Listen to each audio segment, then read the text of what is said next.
Hey guys, welcome back. Got some huge news for you. Polymega drops an update that lands like a wet fart.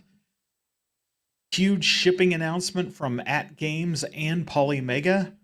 19K Fox goes nuclear on Arcade 1 Up. And we join the Lemmings and do another arcade room, game room tour. So, enough talking. Let's get into it.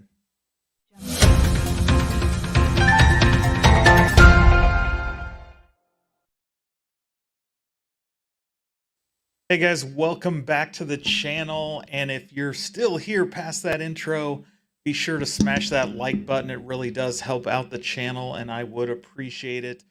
If you like this video, please hit subscribe and ring that bell for notification. You know what to do. And it, again, really appreciated it as it helps out the channel. Grifting portion of this video is over. So let's talk about some of the big news. And of course, I am not fully ready here, so give me 2 seconds. And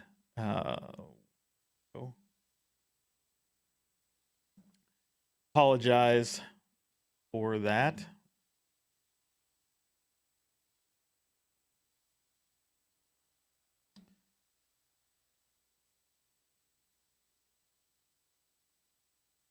I don't really like that camera view. Let's see here. Okay, here we go.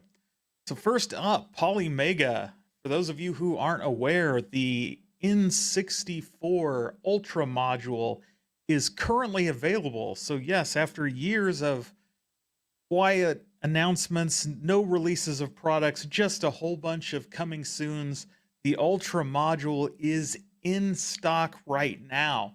You can buy this module for $89.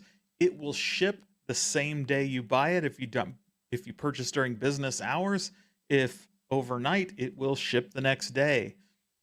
So great addition to see, but buyers beware.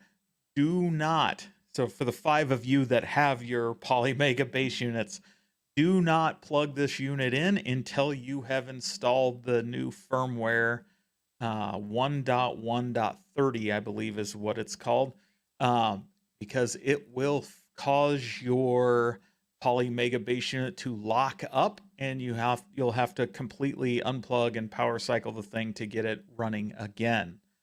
So enough about the Ultra module.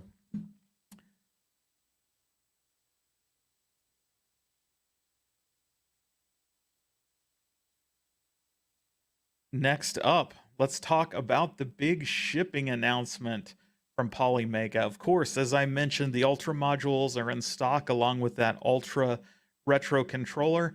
They also have their generic Polymega controller in stock and shipping on orders. They're charging $30 for this controller. To be honest, it is like a GameCon controller. You can get it on Alibaba for like 10 bucks. So if you want the one that has Polymega printed on it, be my guest. But you may want to save that money and just pick up another generic controller instead. But the big announcement there is that the 3rd week of January, everybody with a pre-order is going to have their complete deluxe bundle shipped. If you purchased outstanding element modules, you'll be able to get those as well. And those are for anybody that's ordered up through October 2021 and modules through November of 2023. Other pre-orders will ship by the 3rd week of February, which is huge news for those of us who have been waiting forever. I've mentioned before on this channel, I got a notice on November 20th that they were going to ship my deluxe bundle pre-order that was forever ago. It did not ship. I know of other people that have higher order numbers than me that have shipped, so I'm somewhat frustrated. I did get the shipping announcement on my Ultra Element module, so at least I'll have something, though I can't plug it into anything. That should arrive here next week. But so exciting stuff. It is coming. Look forward to a whole bunch of videos of me just backing up all my games live on stream, because that sounds like a blast. All kidding aside, got some other big announcements here from Polymega. And next up, what is going on here? There we go. Next up is the announcement. Again, firmware version 1.1.30 went live on December 27th. You see here at 3:59 p.m. Central. This release is what enables the Ultra module. So a lot of people had theirs before this software was released. You can imagine people were chomping at the bit to get this thing installed. And people did. They went crazy installing this thing, getting it in there, getting it ready. And as one does, when when companies like Polymega release these updates, you can pretty much count on them being rock solid. And by rock solid, I mean big, giant, wet farts. So, as you had noticed, they shipped not long after they make an announcement. Oh, we're pulling the update offline temporarily as a precautionary measure. We will provide updates as soon as possible. Well, what was happening, right? And as they note here, we're investigating an issue with the latest update failing to fully resolve with certain 4K TVs. If you are currently affected by this issue, please contact support@playmagic.com so we can advise. And so what was happening? Well, if you have a 4K TV, you were getting nothing but a black screen. It would not connect. You could not see or play your Polymega. Then what happened? Well, then we started getting word that save states were suddenly inaccessible. Players could not load their save states. So Polymega pulled the update offline. This was a few hours into the update and said they'll provide an update as soon as it's back online. Nope, they didn't release a 1.1.30.1 or .31. They just came back a few hours later and said at 8:40 p.m., hey, the system software update is live at this time with the fix for 4K TVs. We will be actively monitoring to ensure that no further issues occur. You can feel free to download the update. So I guess it's now called the new 1.1.30 update because they gave it the same name. They didn't increment it at all.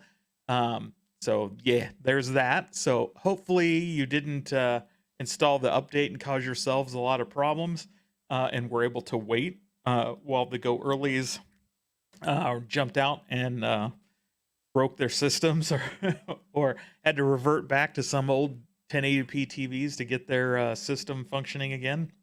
But that doesn't end it. Not long after that went live, people started noticing issues with Neo Geo CD games. They were playing slowly. So music slowed way down, loading slowed way down. There's currently no real fix for this issue, and Polymega is telling users to come back when a future update will fix this issue. In the meantime, if you set your playback speed too fast, which normally plays, I think, double speed, so you can, speed run through some games at slightly faster pace and go through cutscenes faster, those kinds of things, will play back those Neo Geo games at normal speed when you speed it up like that. So at least you're not totally stuck. There is a workaround, but pretty hilarious that they had that issue. So that's it for the Polymega news. So let's jump over to Atgames. Just today, they sent out an announcement with an updated shipping. So exciting news. Your eagerly anticipated Addams Family pinball machine is on its way. They snuck this in, right? Because they promised things would start shipping at the end of December. And until today, there had been zero announcements. So they sneaked this email out to try to give us all some comfort that it was shipping on time. So you can expect your order to arrive between January 27th and January 31st, depending on your location. via FedEx delivery. Please keep an eye out for your shipping information, which will become active and regularly updated after FedEx picks up the shipment. You'll start to see tracking scans from January 25th onwards. A small number of pre-orders might experience delivery in the first few days of February. Rest assured, we are actively working with FedEx to minimize this delay for those affected. We will be sending a separate email offering the option to cancel your pre-order and receive a full refund. Invoicing details. We will send out invoices on January 19th. So all you pre-order folks, get ready to dig into your wallets. You've got a massive payment due on January 19th. You will have 72 hours to complete your payment. Please note that if the payment isn't made in time, we'll have to pass your reserve machine to the next eager gamer in line for Wave 2. So for those people that don't complete their pre-orders, if you are in a later tier, you will get a chance to complete your pre-order and get your 4K pinball early. So here's to those people. Unboxing and setup. Get ready for a sneak peek. We're releasing an unboxing video by 120, giving you all an exciting details about what you'll receive. This is interesting that Atgames is actually doing this. This is something normally they would leave up to YouTubers to cover. So pretty interesting that they are going to do that early. Kind of spoil the unboxing for all the content creators, but still will be interesting to see nonetheless. For those that pre-ordered the SSF kit without pre-installation, you can expect your SSF kit between 127 and 131, and we'll invoice you also on January 19th. Plus, an instructional video is coming by January 20th to guide you through the setup process. You'll have 72 hours to complete your payment, just like the 4K LP. If the payment isn't made in time, we'll have to pass your reserved SSF kit on to the next owner in line. More good news, they are going to offer a third-party payment plan, so you don't have to shell out all at once. You'll be able to break those payments up, and more details will be forthcoming. If you have paid for the pre-installation SSF kit in Wave 1, you got the kit pre-installed, expect your delivery around February 26th week or earlier with the invoice on February 16th. So you'll be delayed about a month after everybody else, and you'll get a dedicated email when that happens. The Addams Family Legends 4K Pinball Machine Wave 2 and 3 deliveries ahead of schedule. So congratulations, you guys, you got yours early. You're likely to see your delivery by February 20th with invoicing on February 12th. So if you were hoping to wait till March or April to drain those bank accounts, too bad. You're going to have to shell it out early. Not sure if that's good for you or good for Atgames, but there you go. A dedicated email will be sent for this. Updates on other SKUs, stay tuned, and we'll be sending out more information on other SKU pre-orders too soon. Those would be the other collector's editions and all that fun stuff. So that is that for our Atgames setup, and I want to thank the Quartercade for joining us. Let's go. Great to see you, Danny. Carl O is in the house.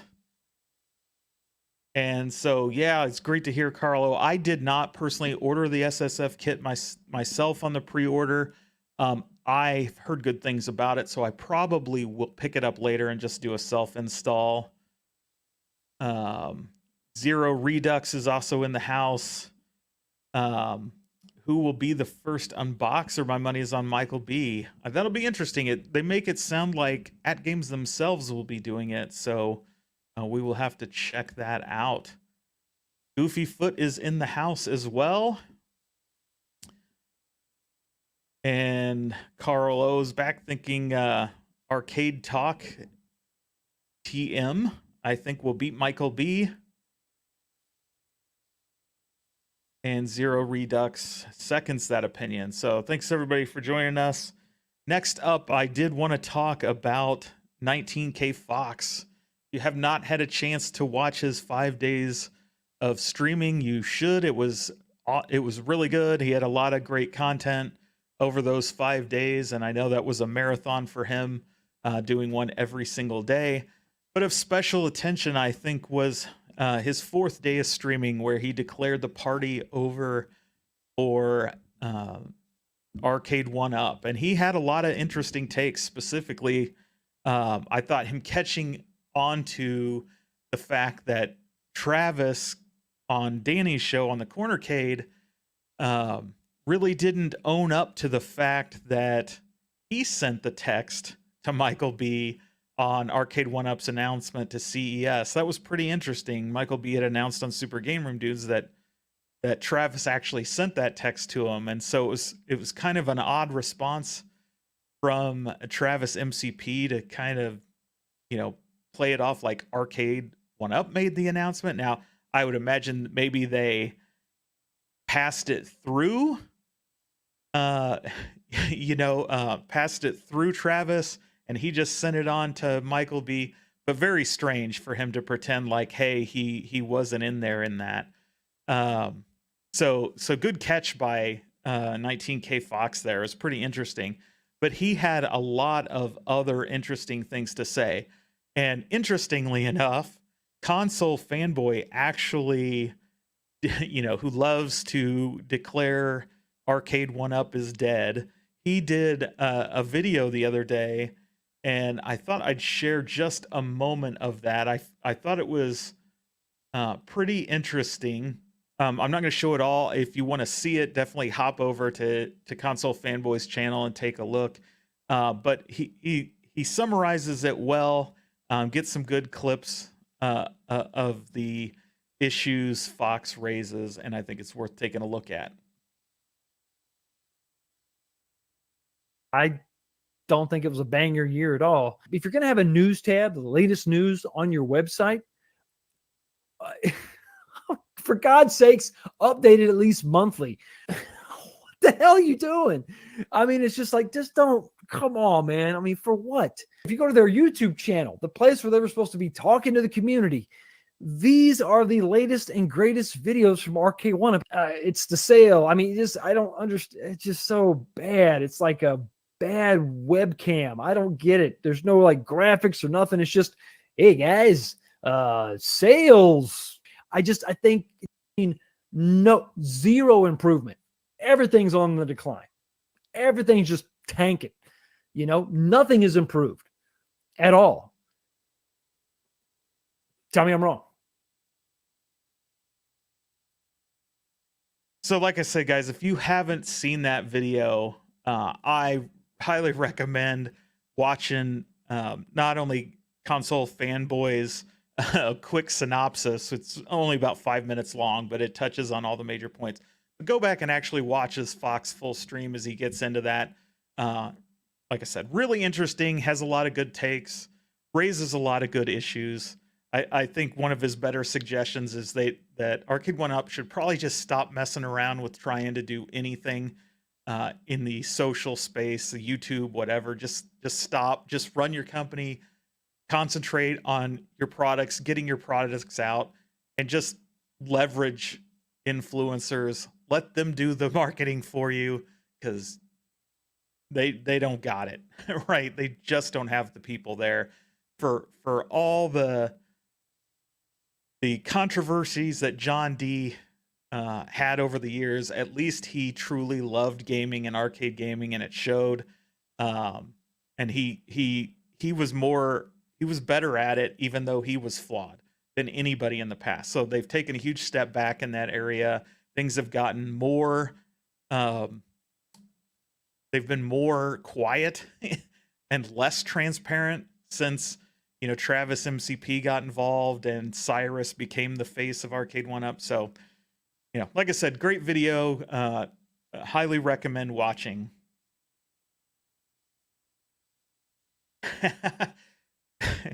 Carlo, you're probably right.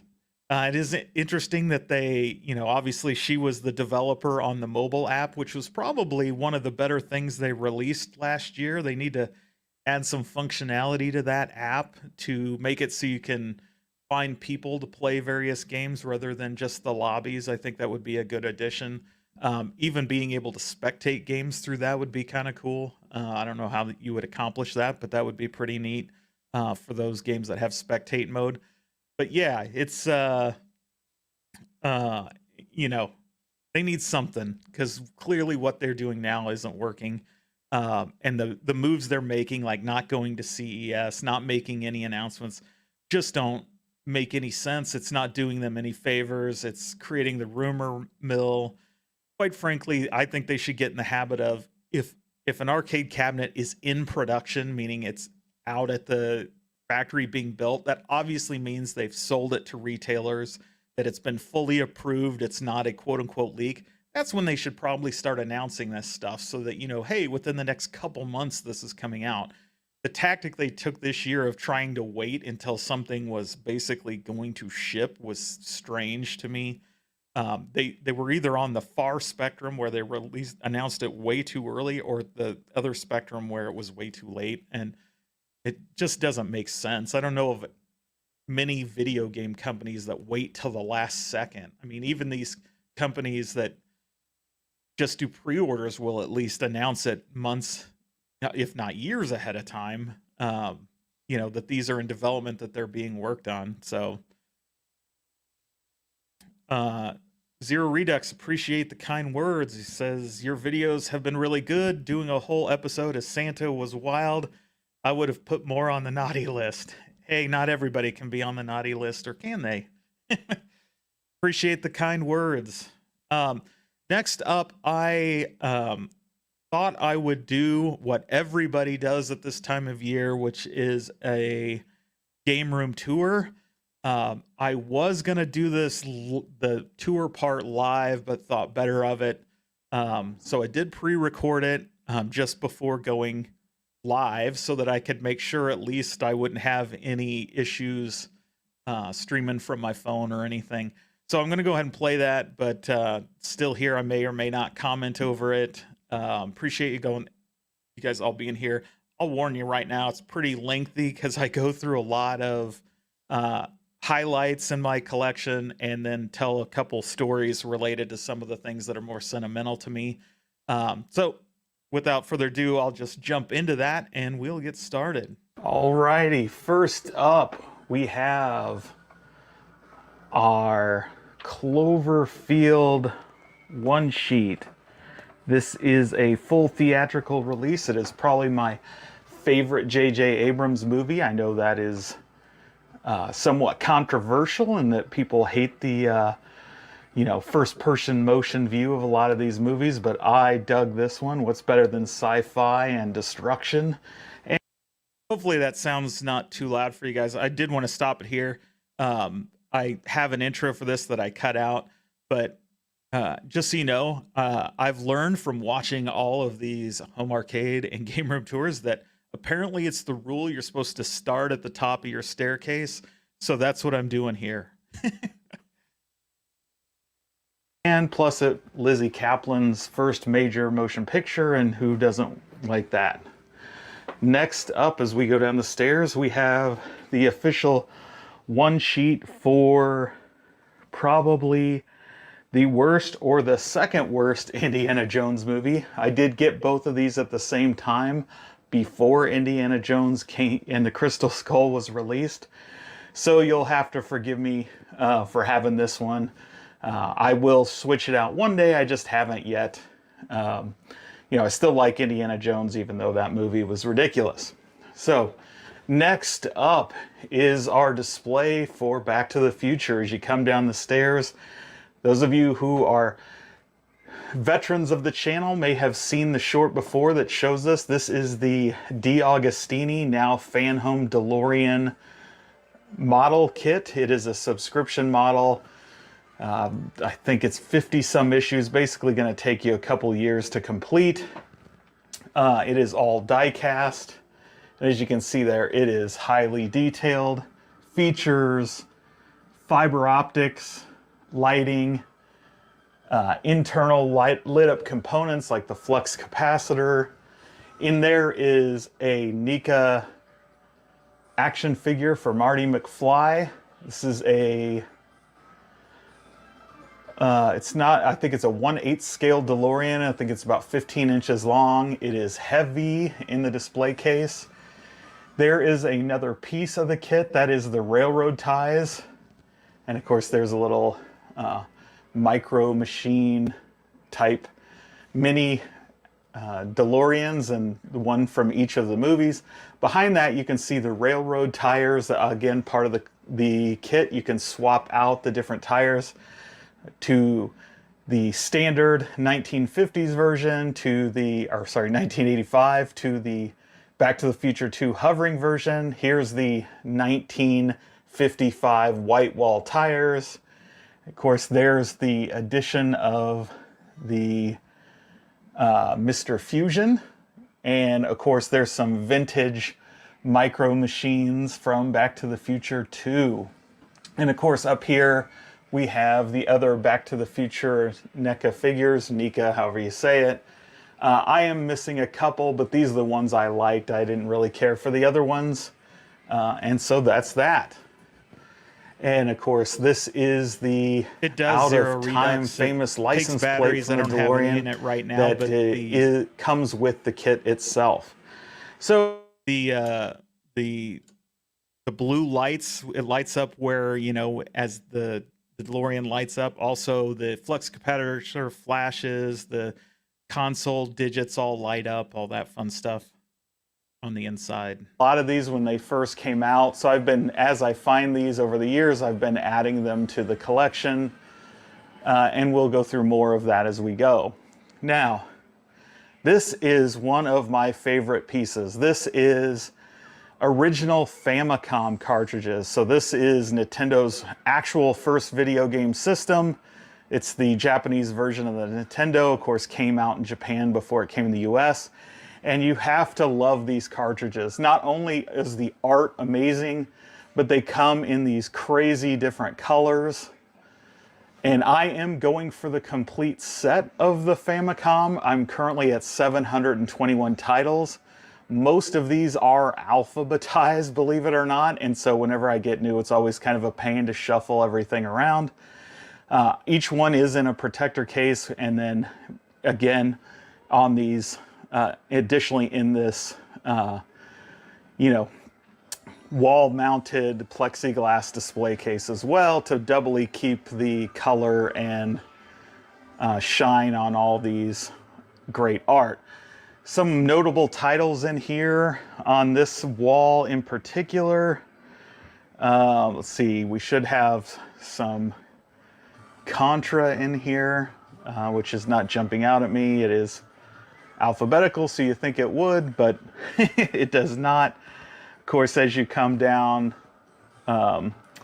we have things like Dragon Ninja in here, our Double Dragons, 1 and 3. 2 is actually, I have boxed and it's over on another shelf. We'll take a look at that. Here's our Dragon Warriors. And all the Dragon Ball Z titles, I believe I have them all. There's DuckTales 2. As we come down the wall here, you can see Fist of the North Star down here, Hello Kitties, Hattress, Bugs Bunny 50th. This is an interesting one. This is the Japanese version of that game, and for the life of me, the name has slipped my mind. It is one of the sequels to Commando. For the life of me, can't remember. But in Japan, it has the original villain, which is the Nazis and Hitler, which was replaced in the US version. And they made it a little more sci-fi. Of course, we have Gratis, Altered Beast. So that was Bionic Commando, is the sequel to Commando, and it, like I said, on the NES they made it futuristic and not all about Hitler and the Nazis that were hiding on the moon. There's Labyrinth down there, King Kong, Knight Rider. you know, all the great classics. Karnov's in there. So that's the first wall of Famicom. As you can see, it's pretty tall, floor to ceiling. And then as we come over here, I'll add some light here so we can see. This is wall number 2. And again, there's Mike Tyson's Punch-Out!, Mother, which is Earthbound. It's the first game for Earthbound. You can play this English dub on the Switch on their online Nintendo streaming service. There's Might and Magic, Mickey Mouse 3, Pachukan, just a whole bunch of fun titles. There's Ninja Gaiden, I believe that's 1 and 2. And as we come across, there's Operation Wolf. And then of course we have all the Rockman titles. There's Rockman 1 through 3. Over here you see 4, 5. I also have Rockboard in another place. Rockman 6, I have CIB. It is in the box on a shelf, and we'll take a look at that. So apparently I didn't mention it, but for those who don't know, Rockman is Mega Man. So those are the first 6 Mega Mans, plus there's a Rockboard. It's like a, I know, it's like a mini game, kind of like Paper Mario with Mega Man. There's Mario Party, I should say, not Paper Mario. what is it? Tomato Princess and the Salad Kingdom. Some more Hello Kitty stuff. Of course, in on the Famicom, there were a couple different Star Wars. They had the same Star Wars that was released in NES. They also have a different Star Wars in which Luke has black hair. It's actually a better Star Wars game, but that was never released in the United States. There's Scoon. A lot more titles there. Of course, we'll just...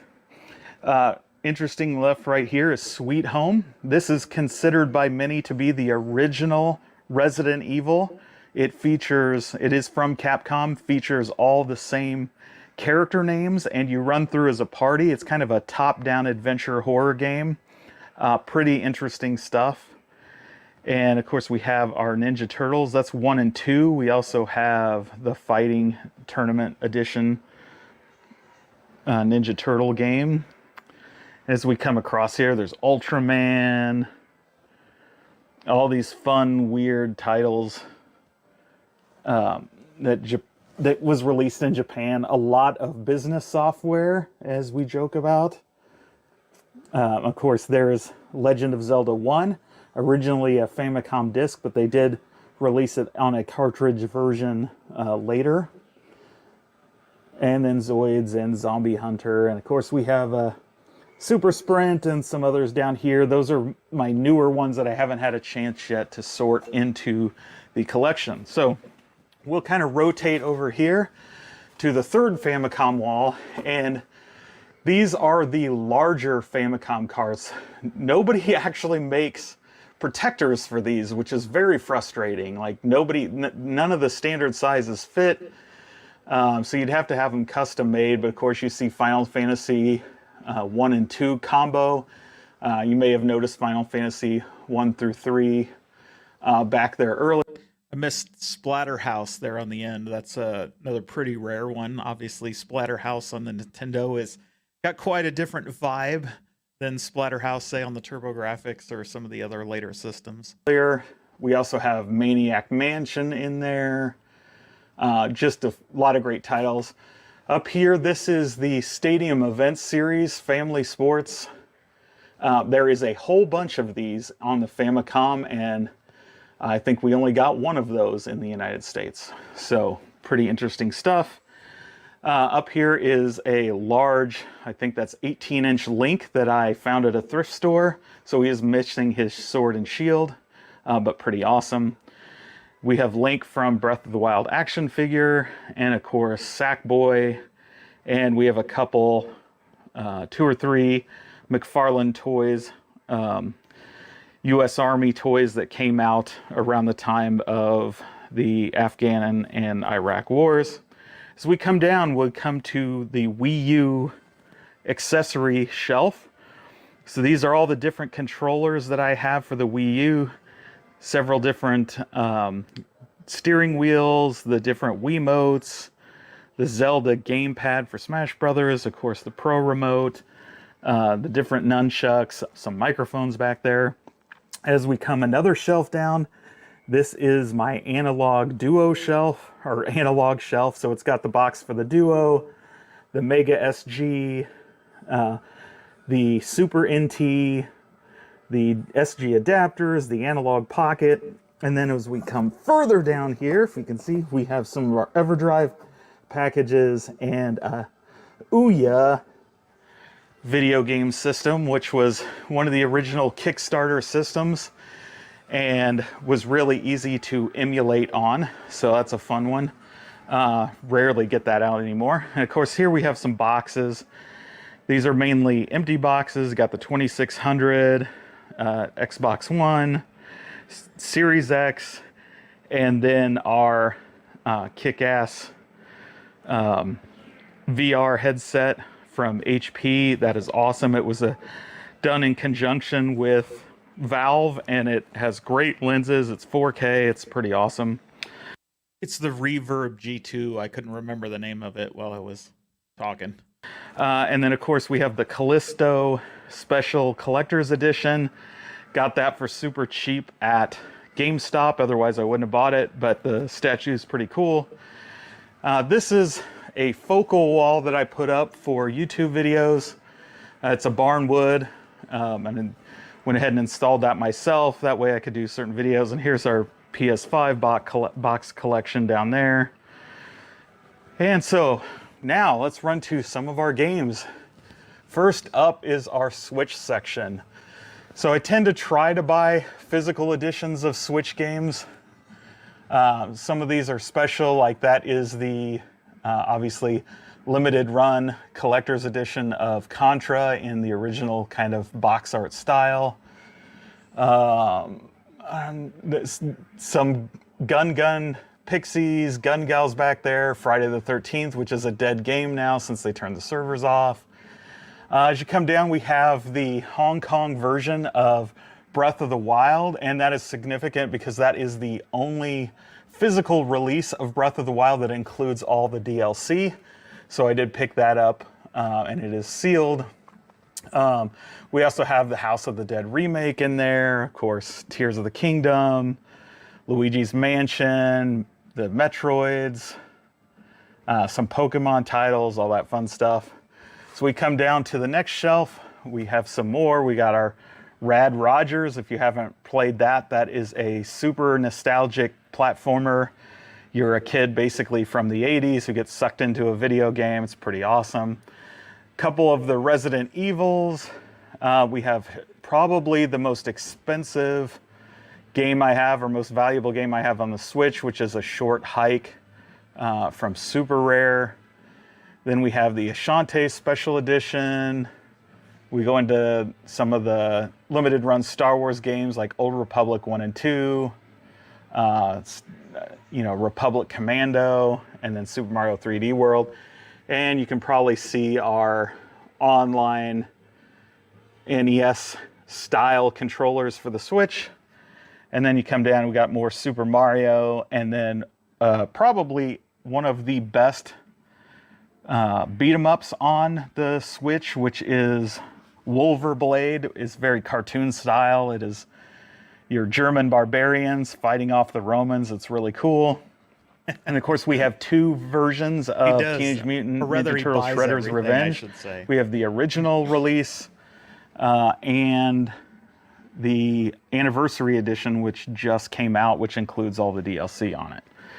As we move down, we have our sealed Famicom. So there's Rockman 6, Double Dragon 2, Dr. Mario, another Hatris, Not sealed, but complete in box, so I misspoke there. Major League.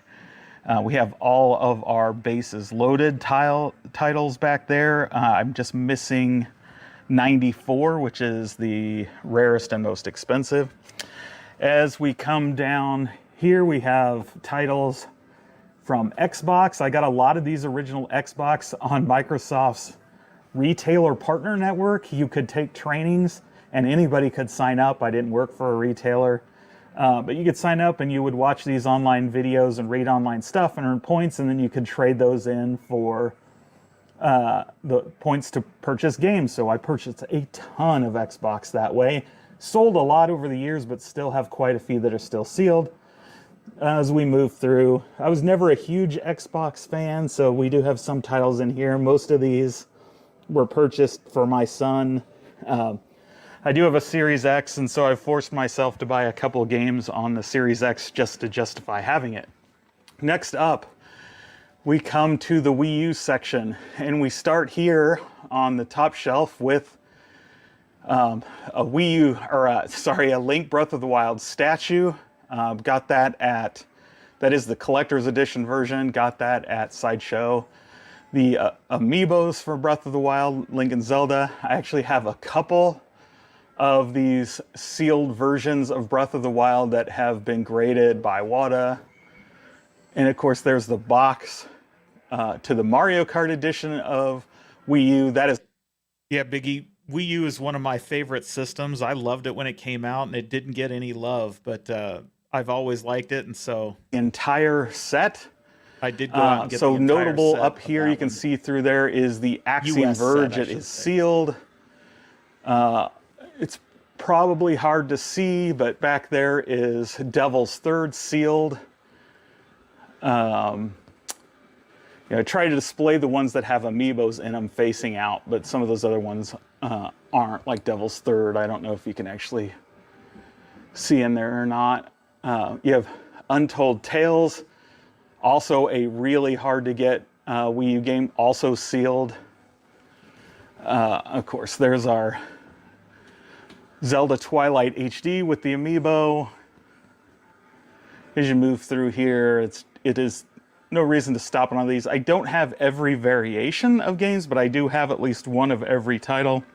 I am slowly working on the variations. So I do have quite a few, I just don't have all of them. Interestingly, I have every greatest hits version of games, and one of those is particularly hard to come by, which is one of those Dance Dance Revolution ones. So let's go through here. Not much to say there other than I do need the blue Yoshi's Woolly World.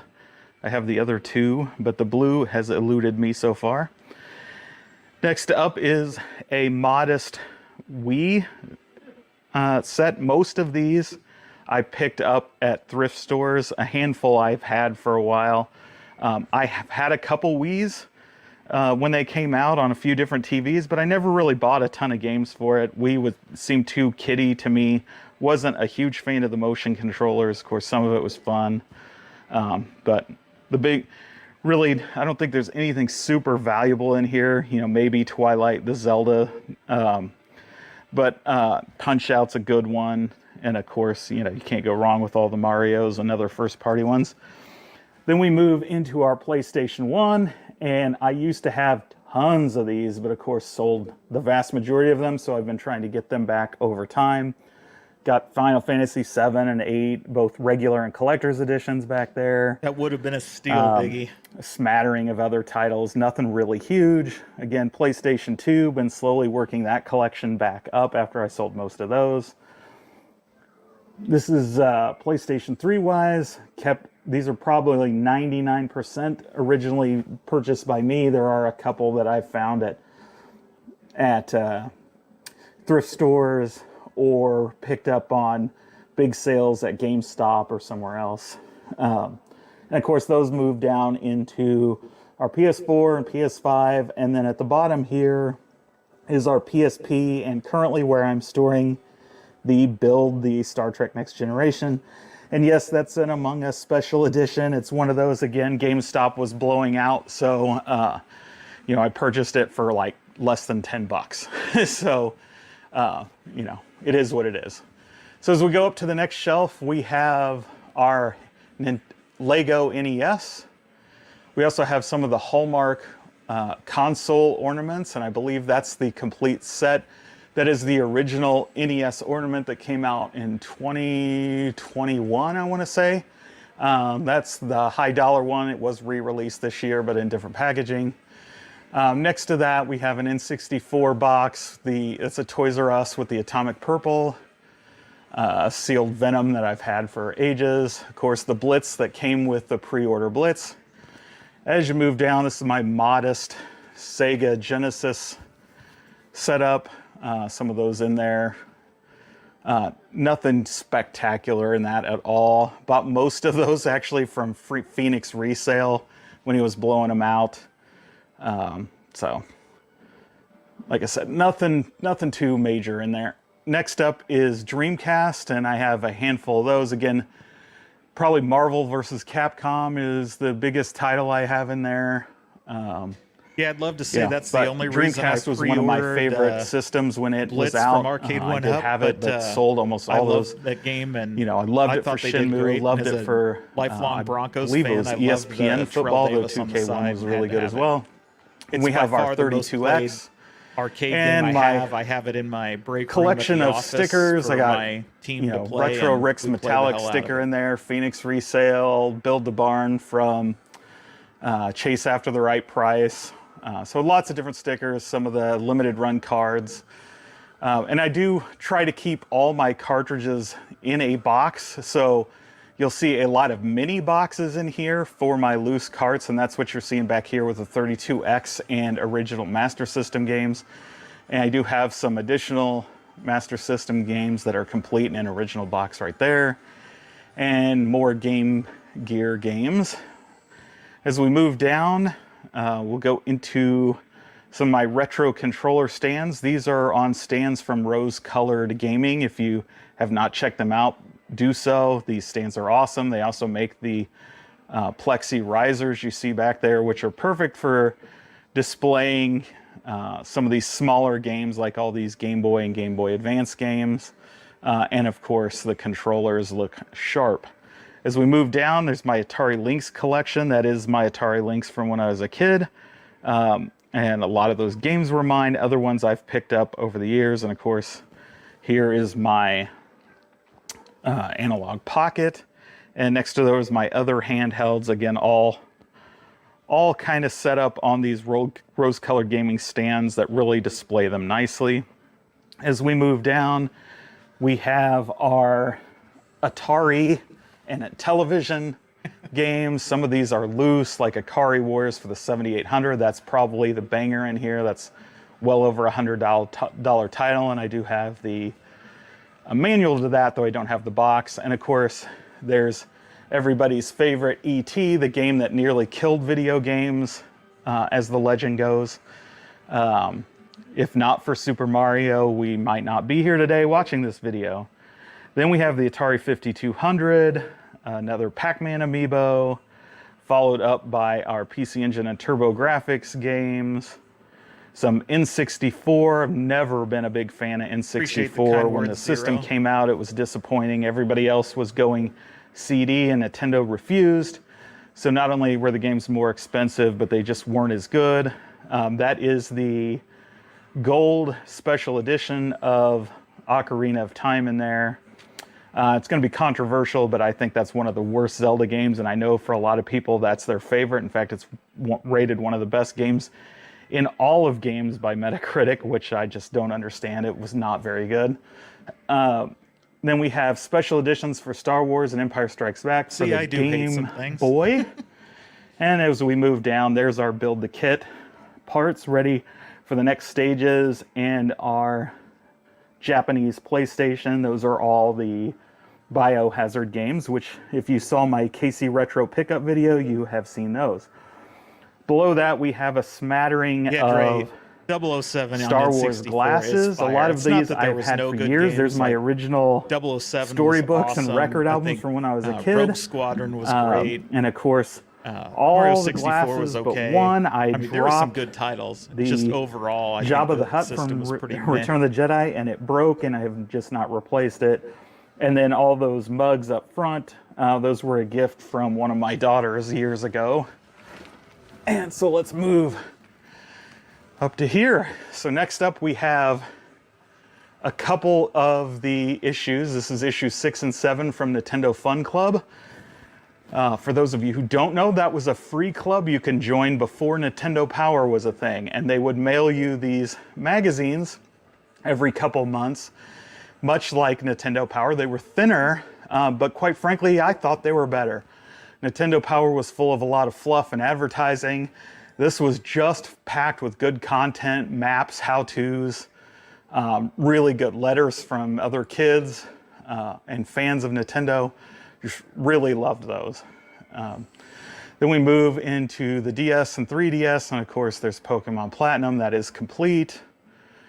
And a lot of 3DS titles. I am slowly working towards a complete set of that. However, most of mine are loose and they are packed away. But these are my either complete in-box or sealed versions. Then we move into the NES. And as I mentioned, I am going for the Famicom set, so I don't concentrate on the NES too much. I do have some titles when I come across them in thrift stores, I'll pick them up. When I find good deals or a bulk buy, I'll grab some. And so there's our list there. We do have some good ones in there like RC Pro-Am 2. Of course, Nightmare on Elm Street, but none of these are CIB on this shelf, though there is a CIB NES cleaning kit right there. These are all, again, those mini box packages from Mini Box Gaming. I would caution from ordering there. He's always takes 2 or 3 months, so you have to be super patient. So if you're not patient, you might steer clear. But they are amazing. The protector cases that he puts them in, they're simply printed on 3D photo printer, and the protector cases really make them shine and they look great on the shelf. Next up is our CIB SNES games. You know, Final Fantasy Mystic Quest, that's one I've had as a kid. The Dragon View is limited run. The other two I have picked up one was at Vintage Stock, and I think the Bubsy I purchased through Whatnot at some point. The Mega Man X, got that from Gabbo. The other ones are thrift store finds. Then we have, of course, our GameCube. Probably the most notable on there is Mario Kart Double Dash, along with Pokemon Coliseum, sealed, or not sealed, but complete in box. Got Tales of Symphonia back there. Yeah, and then a bunch of loose ones. The other pile of games sitting there from various Nintendo systems, you'll have to find out about those later. They're for an upcoming video. Then I have some of the systems here. That's the HD DVD drive from the Xbox 360. The Black Wii, which I won through a sales contest for a company I owned. I won from a retail partner. The Wii U. Below that, we have a PS4, the PS3 Slim, a couple PS2 Slims, the PS2 Fat, and a couple variations of the Xbox 360. I just thought those displayed nice there. As we come back up, we get into some of my horror props. There is the NECA Jason mask. That is a ceramic mask for Jason, Friday the 13th. It is awesome, so I think it displays really well in that shadow box. We also have the Freddy's glove from the remake, which was terrible, but I bought that before. It is really metal. You can really put it on. You could really kill somebody with it, so that's interesting. We have our Lego Quickie Mart. If you watched Sheila Gaming recently, she pointed out that this light gun for the Famicom is something you can't legally purchase in the United States, or rather you couldn't. It was never released here because it looks like a real gun. It is in there. That is complete. I got that from the gaming historian who actually lives here in town. Vegas. Back behind there is the Punisher. That is the PC big box game. That game is awesome if you've never played it. It's kind of a action strategy game. You drive to different locations and then you have a top-down view, and you have to solve crimes and take out a bunch of people to chase down Kingpin, Jigsaw, and a bunch of other villains. The cool thing about it is you could mail away and get a mission builder kit that you could make your own missions, which I did, and is in that box along with the instructions and everything. So love that. Up here, we've got a few interesting things. There's a couple more of the Nintendo Fun Clubs. It's issue 4 and 5, which of course are Punch Out and RC Pro-Am, and all of these have like Zelda and stuff inside of them. We have the 8-Bit Do, Double Dragon, and Battletoads there. It is sealed. Below that, we have Doki Doki Panic on the Famicom Disk System. That is Mario Brothers 2 here in the US. They changed the characters because the real Mario Brothers 2 was deemed to be too hard for Americans. And so they brought us Doki Doki Panic, just branded Mario. And so that's the original game. There we have a complete in-box Kid Icarus on the Famicom and a complete in-box Adventures of Link, or The Legend of Zelda 2 on the Famicom Disk System. That is complete in-box with manual, all that fun stuff. So it's pretty cool, and they have these little things like that. Then of course we have a couple more vintage style amiibos, another NES ornament, and a couple of the NES original controllers on those rose-colored gaming stands. Next up, we have our 18-inch horror figures. That is the Todd McFarlane Freddy on the left. I am a huge Freddy Krueger fan, so I have tons of Nightmare on Elm Street stuff. This is just the stuff on display. Followed by Jason from the Friday the 13th NECA collection. That is from essentially the reboot Friday the 13th, which I think is super underrated. That was a great film. Then we've got a couple more Todd McFarlane toys. That's the Michael Myers and Leatherface. Below that, we get into our run of NECA Nightmare on Elm Street figures. I do have the complete collection of these, including all the special ones like the San Diego Comic-Con black and white one there. We got the Boiler Room, all those fun stuff. And we come down, here's the rest of them. Some of those are McFarlane figures, some are NECA. I got that little like bobblehead version at Spirit Halloween this year. Of course, the NECA Leatherface, NECA Jason 2 with Jason and the mother. And then back there is kind of like, it's not Amigo Freddy, it was released in the 90s.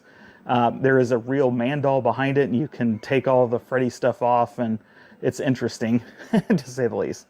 So as we move down, we have my hardcover Walking Dead collection, Absolute Watchmen, Marvel Zombies, 28 Days Later, other assorted zombie comics, my Garth Brooks anthologies, and Garth Brooks box sets, and some Resident Evil novels, along with some Resident Evil action figures. So, as you can tell, I like zombie stuff, I like horror, and that's what that shelf is dedicated to. Next, we go to our Hot Toys shelf. These I got around the time of in-game, so it's all the in-game ones. There's some, I think the Thor over there is from Infinity War, not necessarily in-game. It's before he got all fat. But the rest of them are in-game versions, and I just love these. They're super detailed. Unfortunately, Disney ruined the Marvel series, so I have not purchased any more since. And we come down to my Broncos shrine. I'm a huge Broncos fan, lifelong.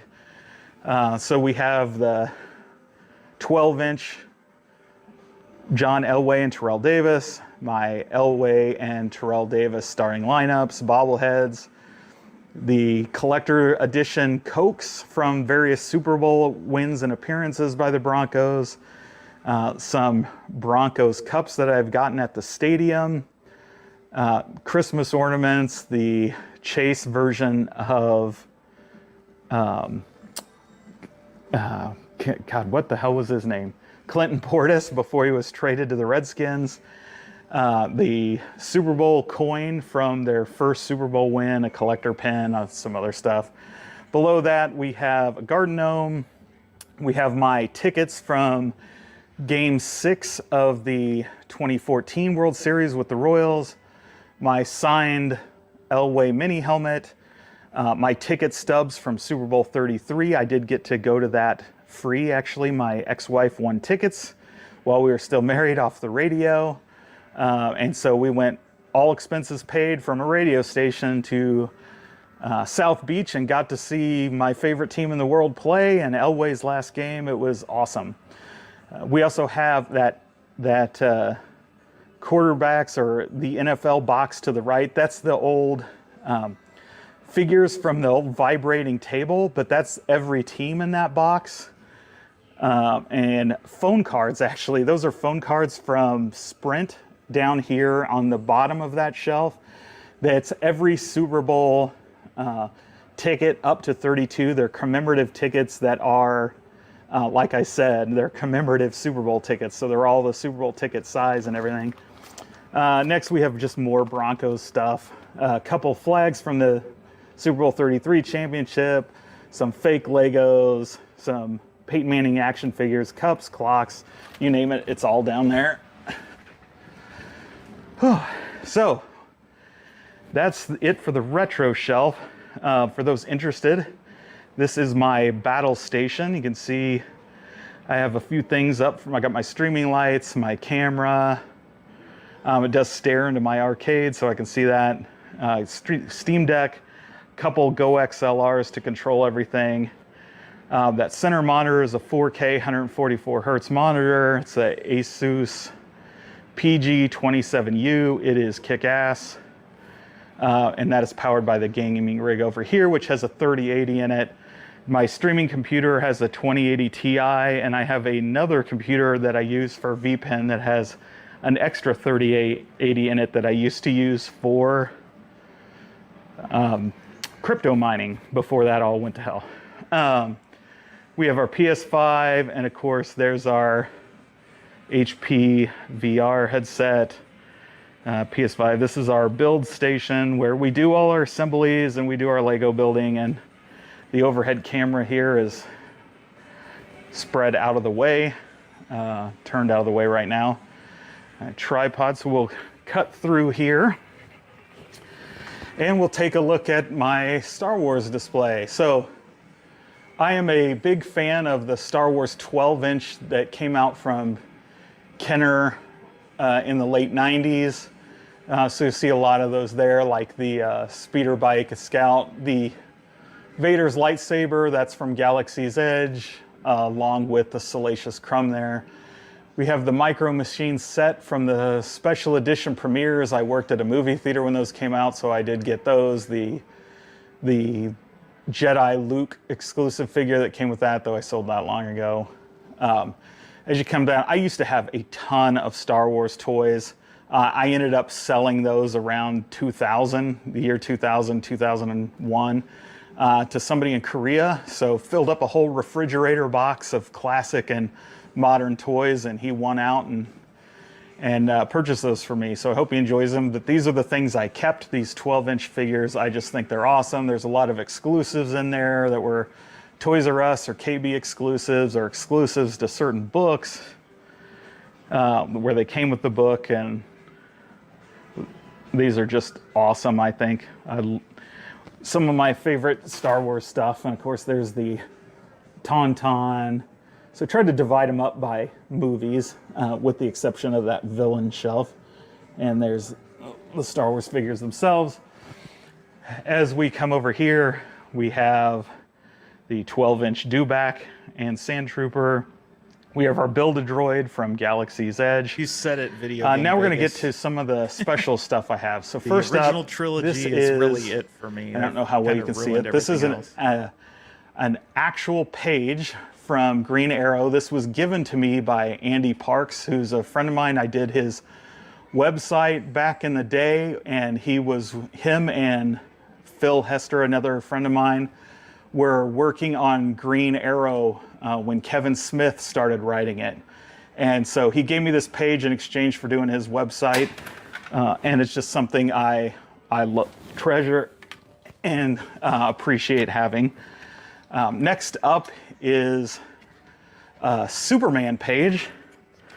And this again is an original. This one is by Dan Jurgens. Sorry, I dropped my light here and it fell out.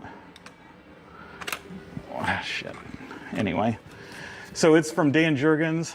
Dan Jurgens, Superman has always been my favorite comic character growing up. This is a guy that's basically invincible except for his human emotions, which make him weak, right? And so I thought it was a great story, great character. And when I read them growing up in the 90s, the writer and artist at the time was Dan Jurgens. And I got to know Dan through Andy and Phil. We all played fantasy football together for years and years and years. So when I got a chance to pick that up, I did. And I'm going to start speeding up a little bit because I see my phone's getting low on battery. So next up, we have my Lego modular collection. We've talked about that on the channel before. There's the next set. I'm missing currently two of the newest ones and one of the oldest. The factory, and of course Ghostbusters, who can't do that? And of course we got more Bronco stuff scattered around here. Not on display, but up. If you also watch the channel, you know I picked up some of these vintage marquees. So these are the real thing. These are my Nintendo marquees and also my Versus Unisystem manual for the Nintendo Versus system. That's an official one sheet for Mario, the Super Mario Brothers movie. Of course, those are all double-sided. And then we get into our arcades. So newest pickup was Fast and the Furious, which I picked that up at the latest discount price, which I think was $3.99. Of course, Dragon's Lair, I got that last year when GameStop had it on sale for $100 off, and I used an additional $100 in rewards to pick that one up. This is the Star Wars re-release. What can you say? This is always one of my favorite. Used to have a Return of the Jedi in my townhouse when I was younger. So I was super happy to have this one back. Did pay full price for that one. And we got our New Wave Toys Coke machine tucked in back there. Of course, this is KI. I got that on last Black Friday in 2022 with a coupon. I think it was $199 total with free shipping. We got the HS5 this year when it went on sale at launch for $399, and bought the MVC2 when it went on sale, paid full price for there.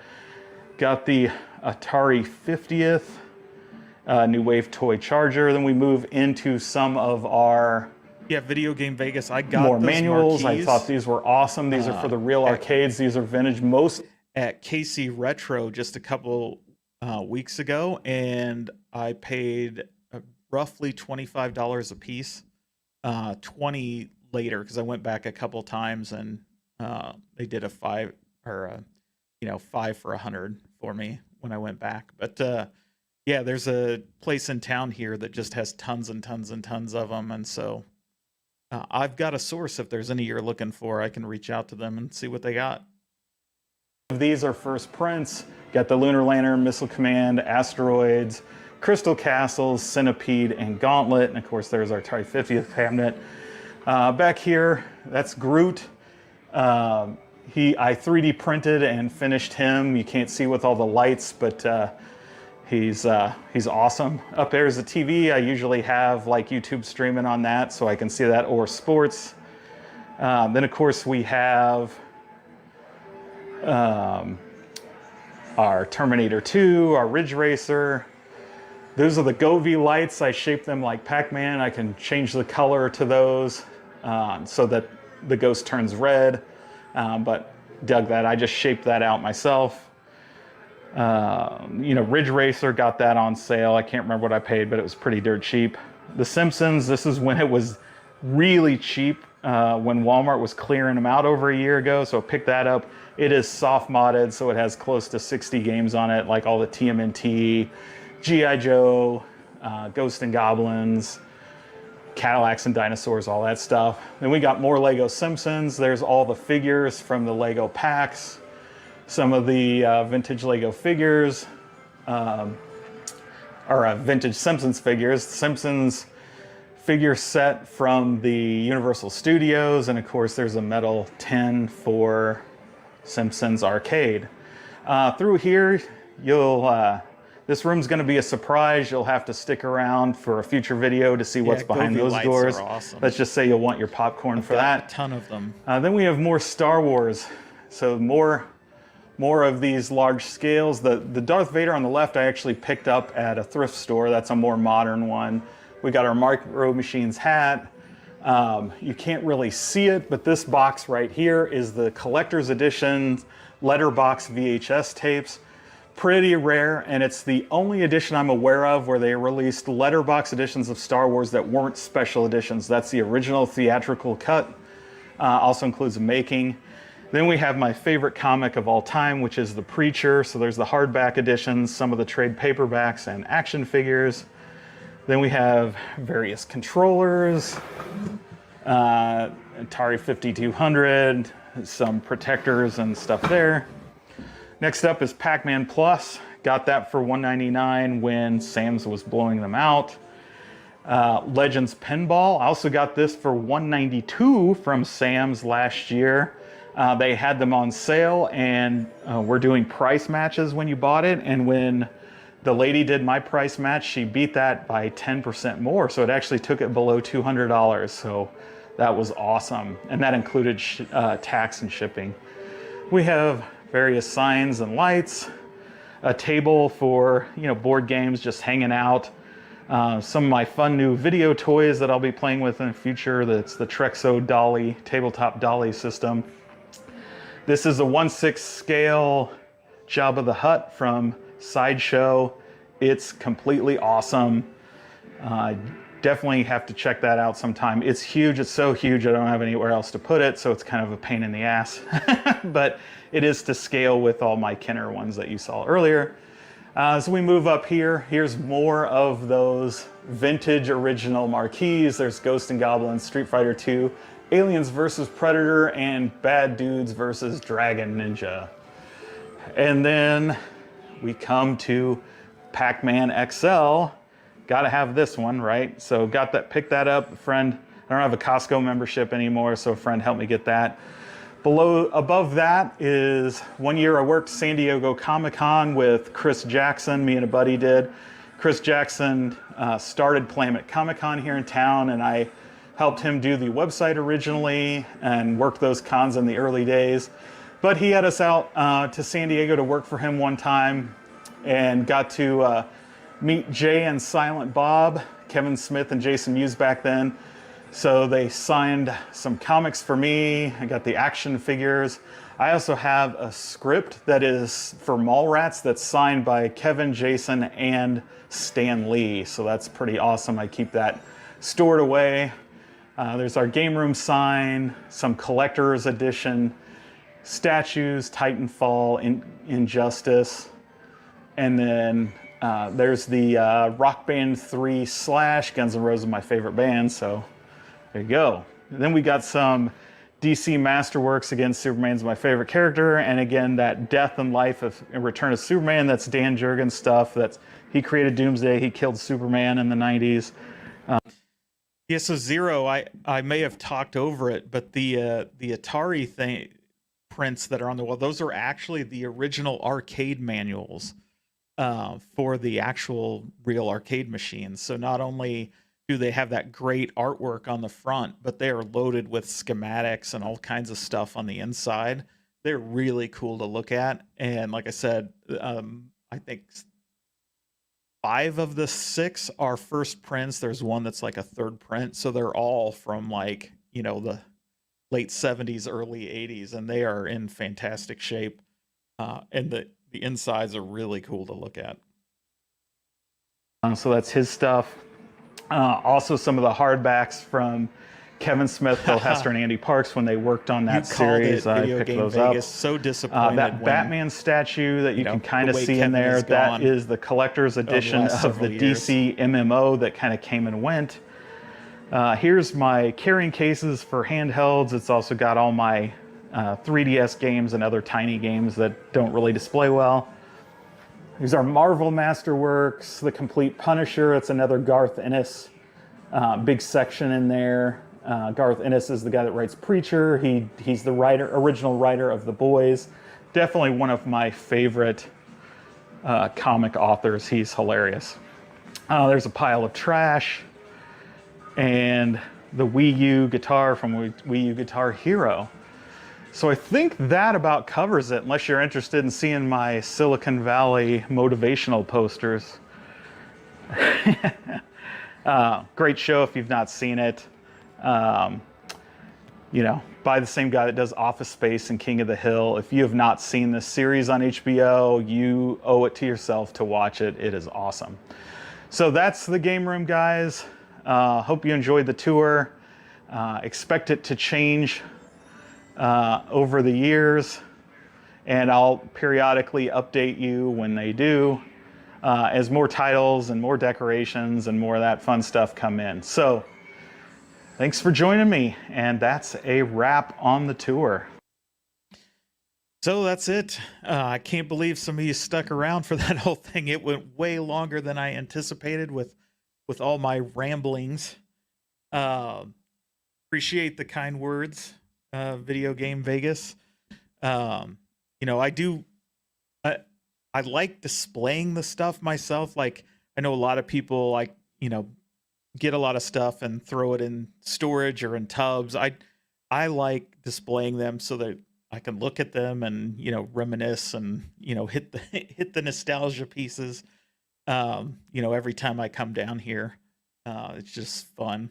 I love bringing the kids down here. I've got 2 little ones. I have several older kids too, but the 2 little ones love coming down here and playing the driving games and Star Wars especially. So it's a blast. I can't wait till they get older and get to play a whole lot more. Appreciate everybody coming. Appreciate the kind words. If you're not already a subscriber, I'm going to ask you again to hit that subscribe button. Click the, you know what it's called. Click the thumbs up, the like button, and you know, until the next one, have fun.